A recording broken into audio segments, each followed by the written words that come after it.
People often ask, what's the Sagehen experiment? And work like ours typically begins with a question.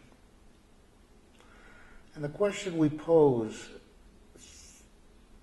is posed in such a way that it assumes the watershed itself can talk. And it will speak with us and we will speak with it. And so we pose the question, have you got enough genetic material in you, O watershed, O Sagehen place, in 9,000 acres up in the High Sierra?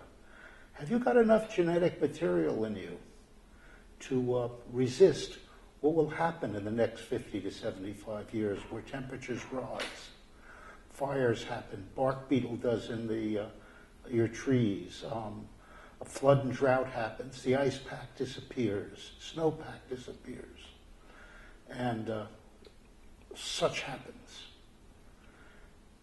And Sagehen says, yes, but we say, how long will it take you to figure this out and get through it? A few thousand years, maybe. Maybe we'll be lucky in 500. Maybe we'll be very lucky in 300, 400. Well now, says we, supposing we go for a search and we find 20 or 30 species that will do okay, who might or might not move up. And we'll take that 20 species and we'll grow, 1,000 of each. And we'll put a dispersed number at 5 different altitudes. And of that 12,000, we'll grow 12,000 plants at 5 altitudes. Is a lot of growing, but we'll do it. If we do that, and we run it through a couple of seasons, we're going to assume that 4 or 5 will live. And they will be what we will call a resilience ensemble.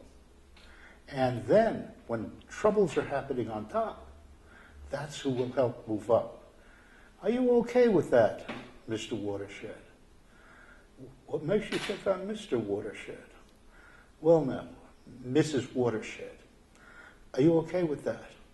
Maybe. Well now, as we're working along, we find that our experiment is approved after a 10-year review period. And we're joined by a hydrologist who wants to find out stuff from what we're doing. And we're joined by a subsoil ecologist.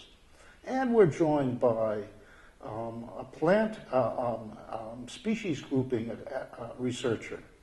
And lo and behold, the forestry group asks if they can't use our sites to grow trees on once we've finished our cycle of experiment, because it's a useful thing to find out who will grow under these different conditions. And so we think to ourselves, my goodness, Sagehen, you've developed, our experiment has developed, like nature itself, a life of its own. And imagine now that we have a resilient ensemble of low growth, medium growth, high growth. We can then assist the migration of species upward. And whole systems will form, maybe. And they will self-complicate, maybe. And then in a few, maybe 50 to 100 years, we will have made the assistance, collaborated, I would say, collaborated with nature in such a way that what nature might have taken 1,000 years to do, we will have done in less than 100. And that's the Sagehen